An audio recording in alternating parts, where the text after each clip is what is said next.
एक बार फिर American tourist का ये बैग मेरे पास है, तो आप समझ गए होंगे कि कुछ नया होने वाला है। लेकिन इस बार आप देख पा रहे हैं मैं सिर्फ अकेला हूँ। ये अलग अनुभव रहेगा अकेले घूमने का। और ये मुझे मेरी ट्रेन दिख गई है, मैं जा रहा हूँ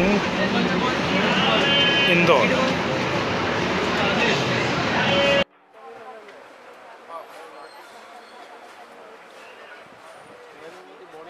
मैंने रिजर्वेशन करवाया है सीटिंग बर्थ पर और मैं रात 11 बजे तक पहुंचूंगा इंदौर।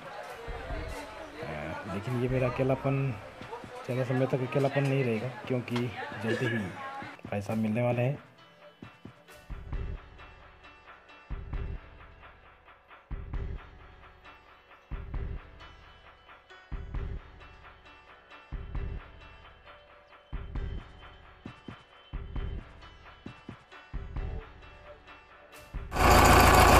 इंदौर में रात्रि विश्राम करने के बाद अब हम ओंकारेश्वर के लिए रवाना हो चुके हैं। अभी बस में बैठ चुके हैं और यहाँ से लगभग 80 किलोमीटर है ओंकारेश्वर। 3 घंटे का रास्ता है। बस के द्वारा हम यात्रा करेंगे और रास्ते में बहुत सारे दृश्य भी आएंगे जिनको भी देखने का मौका मिलेगा। लेकिन ओंकारेश्वर का महत्व बहुत ज़्यादा है। कहते हैं कि यदि आपने बहुत सारे तीर्थ कर लिए लेकिन जब तक ओंकारेश्वर नहीं पहुंचोगे तब तक आपके तीर्थ अधूरे रहते। तो आज हमें ये मौका मिल रहा है ओंकारेश्वर जाने का।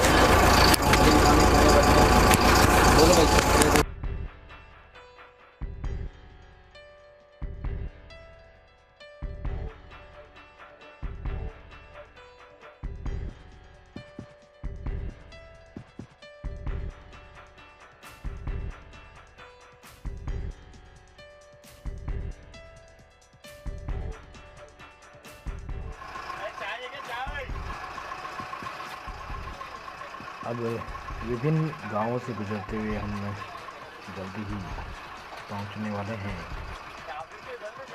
ओंकारेश्वर।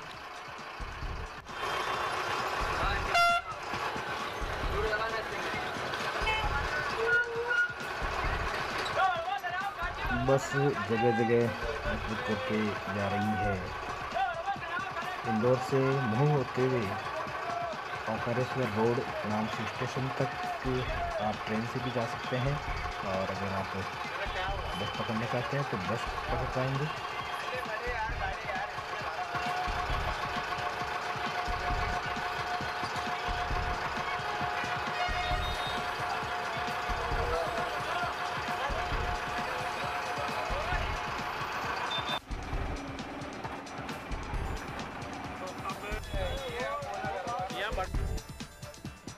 ओंकारेश्वर बस स्टैंड पर उतरने के बाद में अब हमने किया है एक ऑटो, क्योंकि यहाँ से लगभग 2-2.5 किलोमीटर मंदिर रहता है, नर्मदा नदी रहती है।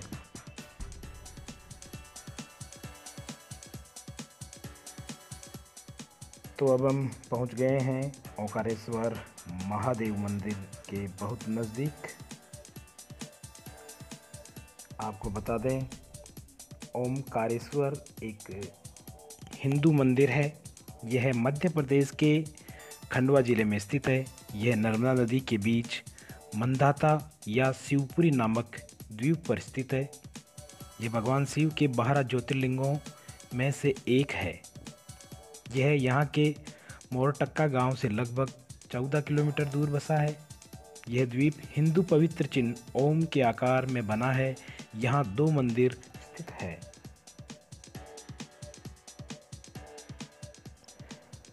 ओंकारेश्वर का निर्माण नर्मदा नदी से स्वतः ही हुआ है। यह नदी भारत की पवित्रतम नदियों में से एक है और अब इस पर विश्व का सर्वाधिक बड़ा बांध परियोजना का निर्माण भी हो रहा है।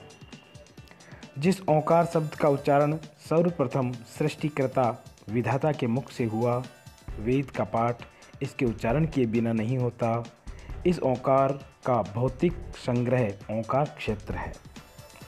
इसमें 68 तीर्थ हैं। यहाँ 33 प्रकार के देवी देवताओं के परिवार सहित निवास करते हैं तथा 2 ज्योति स्वरूप लिंगों सहित 108 प्रभावशाली शिवलिंग हैं। मध्य प्रदेश में देश के प्रसिद्ध 12 ज्योतिर्लिंगों में से 2 ज्योतिर्लिंग विराजमान हैं। एक उज्जैन में महाकाल के रूप में तो दूसरा ओंकारेश्वर में ओमकारेश्वर ममलेश्वर के रूप में विराजमान है। ओमकारेश्वर नगरी का मूल नाम मानधाता है।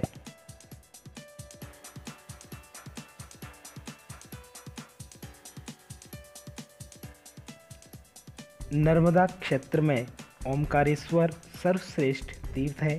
शास्त्र मान्यता है कि कोई भी तीर्थयात्री देश के भले ही सारे तीर्थ कर लें, किंतु जब तक वह ओमकारेश्वर आकर किए गए तीर्थों का जल लाकर यहाँ नहीं चढ़ाता, उसके सारे तीर्थ अधूरे माने जाते हैं।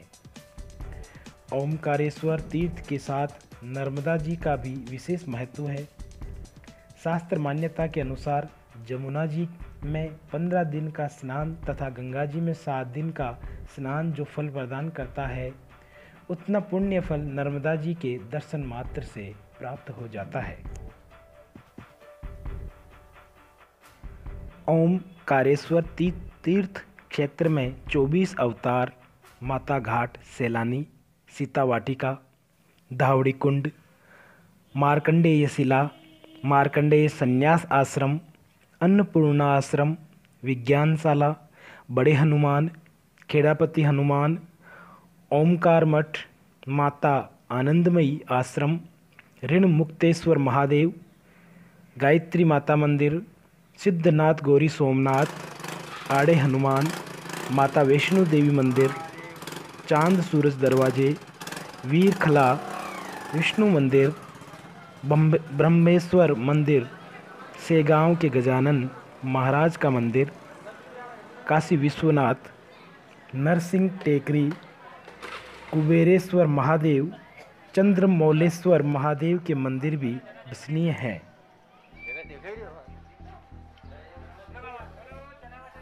मानधाता टापू में ही ओमकारेश्वर की 2 परिक्रमाएं होती है, एक छोटी और एक बड़ी।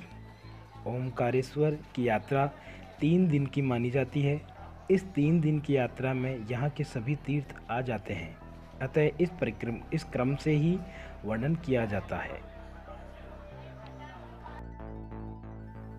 इस मंदिर परिक्षेत्र के चारों ओर फैले मुख्य बाजार भी बहुत सुंदर व दर्शनीय है, जहाँ पर विभिन्न प्रकार की पूजा सामग्री, अन्य धार्मिक पुस्तकें व अन्य खेल खिलौने मिलते हैं।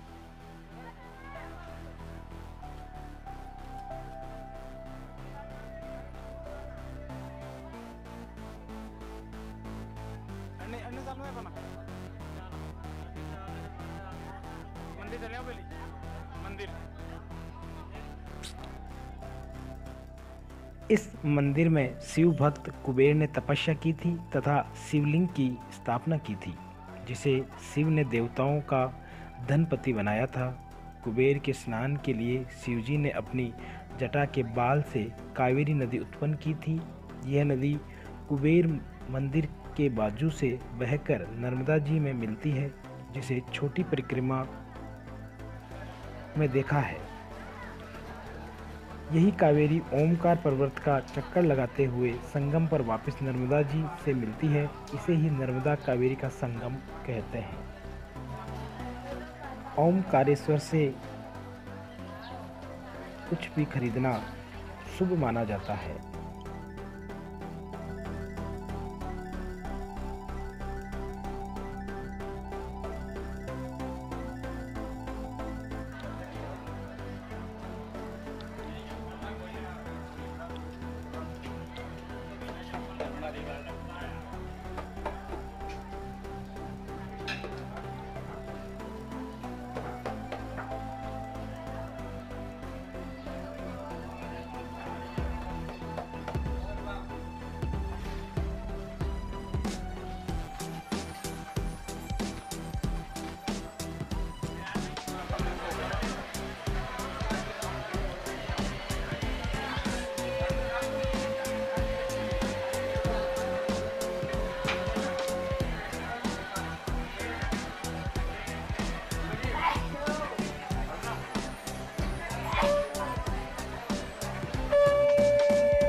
इतना घूम लेने के पश्चात भूख का लगना स्वाभाविक है, किंतु दर्शन पश्चात ही भोजन प्रसाद करना चाहिए, ऐसी हमारी मान्यताएं हैं।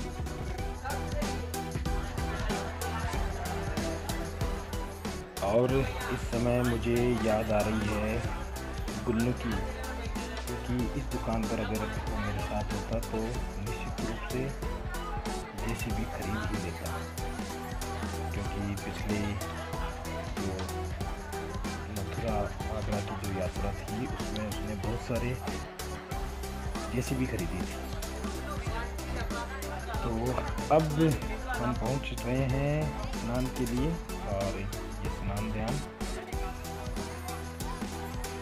नर्मदा किनारे जो बस्ती है उसे विष्णुपुरी कहते हैं। यहाँ नर्मदा जी का पर पक्का घाट है।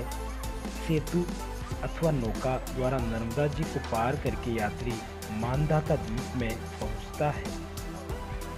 उस ओर भी पक्का घाट है। यहाँ घाट के पास नर्मदा जी में कोटि तीर्थ या चक्र तीर्थ माना जाता है।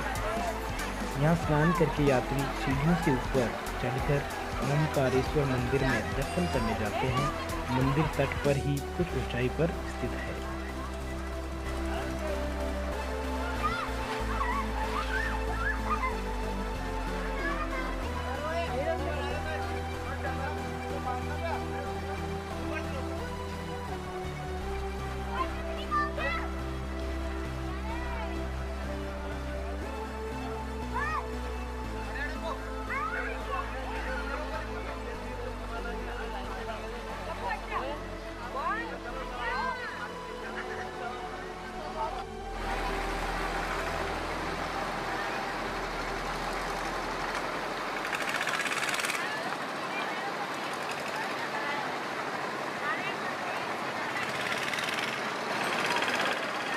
और अब स्नान ध्यान के बाद में अब हम पहुंच रहे हैं मंदिर परिसर में।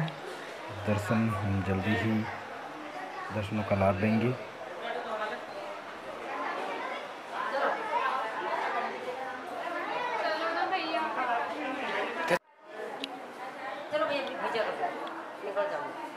उतावल कहाँ की है, आप ना बताओ। जल्दबाजी किस चीज़ की, किस लिए करना जल्दबाजी? जब भगवान के दरबार में आ ही गए तो भगवान तो बुला ही लेंगे।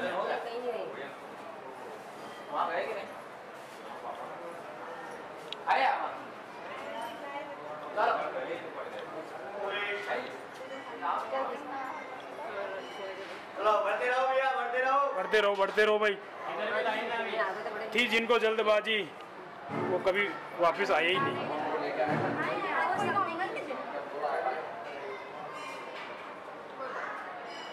तो भास्कर साहब दो शब्द। तो हम ये विशेष दर्शन के लिए इधर से एक विशेष गेट से प्रवेश कर चुके हैं। अच्छा, विशेष आपके लिए मतलब ओमकारेश्वर मंदिर में विशेष, बाकी तो लाइन चलो भैया, चलो बढ़ते चलो, आगे बढ़ते चलो।